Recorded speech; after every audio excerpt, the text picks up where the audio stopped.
Hi and welcome to this Blueberry Markets video update with me, John Kibler, head currency analyst.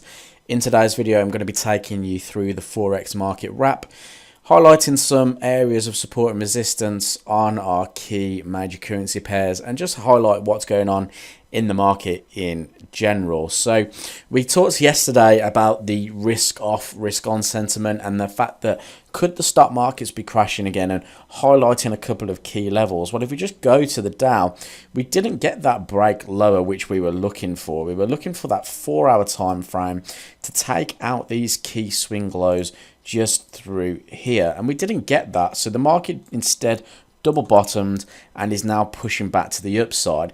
This is what we see now being causing risk on. Okay, so when the stock markets are climbing, typically we're in that risk on sentiment. So you want to be buying your riskier currencies such as the Australian dollar, the New Zealand dollar and the Canadian dollar. Once we start seeing that trend continue, that's when you want to be looking for those buying opportunities. Okay, so you can see that the market is now pushed to the upside. We're pulling back into previous structure highs. Will that trend continue again on stocks? That's what we're going to be looking for into next week now. So going into the daily time frame, we also marked out another area of resistance. So this area here was used as support, breakthrough, resistance. Okay, so typically the market likes to test these key areas. So it looks to me like if we do get a close above these highs, that we're going to see a little bit more risk on sentiment maybe at the early part of next week, and we could see the Dow rush towards this 2500 level that we pointed out in our video yesterday. So keep an eye on that. If you're looking for risk off, go to your 4-hour time frame. If your 4-hour starts trending to the downside, then you know that you're in that sort of risk off sentiment and that price is moving in that downtrend, and that you should be selling your risk currencies such as your Australian, Kiwi and CAD. Okay, so talking about that, Aussie yen was a chart of interest because Aussie yen had actually broken to the upside. Okay, so if we look at broke to the downside. So looking at the daily time frame, the market came up into this key level here around about 69 and rejected. We had a really big bearish candle to the downside. So once I saw that, I looked at that and said, do I want to be in a short trade here? And then it's about applying what we know on our strategy. So if I go into that 4-hour time frame, we can see that at that moment in time the market was pushing lower. So we had this double top pushing lower. So the key area we wanted to look at next was this low in here. Now unfortunately the market just continued to sort of push a little bit lower, came into this area here and found some support. So we had this kind of consolidation. We didn't really get a continuation of anything. It just sort of sat around and then popped back to the upside, and has only recently retested that level. But if you did keep an eye on that level for a shorting opportunity, you can see here on our 30-minute time frame we get a nice double top pattern. Market then starts breaking to the downside. So you could have been looking for a couple of short opportunities today until these sorts of areas down here come into play. So do I expect that to continue into next week? Well, we're going to have to wait and see how the 4-hour trend plays out, because at the moment we've had a breakout to the upside. We're kind of stuck in between a couple of different areas. So you've got this area in here where the market will likely find, there we go, likely find some support, which it is at the moment, and we have this area here where the market is finding some resistance. So there needs to be some kind of breakout either way. We're either going to start making lower lows again on the 4-hour and head towards this key level, or we're going to break to the upside.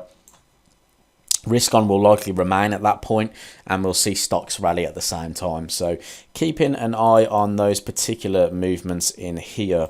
One trade that we're in currently is Euro USD, and the 4-hour trend remains. So although we've had a really bullish 4-hour candle recently, the 4-hour trend remains, and typically when the 4-hour trend remains, we want to be looking for further shorting opportunities. Okay, so when the 4-hour trend, we've been over this as well before, we had a new lower low, Oh, that's a really big L there. Let's just do that. Lower low. The market then pulls back, creates a lower high, which is great, which is what we're all looking for in terms of trend. Market then breaks to the downside, okay? So we've rallied back up. This is where we're looking for our short opportunity because of these lows through here. We've rallied back up. We then got entered into our position. Market then pushed nicely to the downside. We then saw these lows here get tested and we've rallied ever since. However, 4-hour trend is still intact. And what I mean by that is we're not getting any 4-hour higher highs or any closes above the highs anyway. If this candlestick had broken above and was heading higher and closed above, then that would signify a potential change in trend and we would cut our loss early. But at the moment, we're rejecting that level. If we actually just go down to that down a little bit lower, let's go take a look at like a 30-minute time frame. We can see we're up at this resistance, we're rejecting it once again.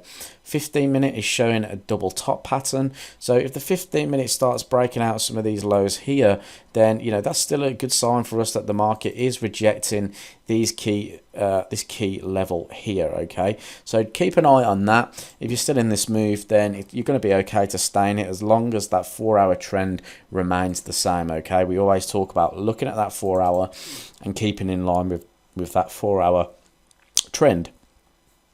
Same on pound. Pound is just consolidating though. There's no real clear direction here at the moment. We did not really break into a new low. So if we're looking at our highs and lows, this is what it looks like on the pound. So we've come all the way back down into this swing low here, and it just hasn't done anything. So the market's just staying at that point. Did I grab that rectangle? Here we go. Into those lows there. We haven't had a clear close below.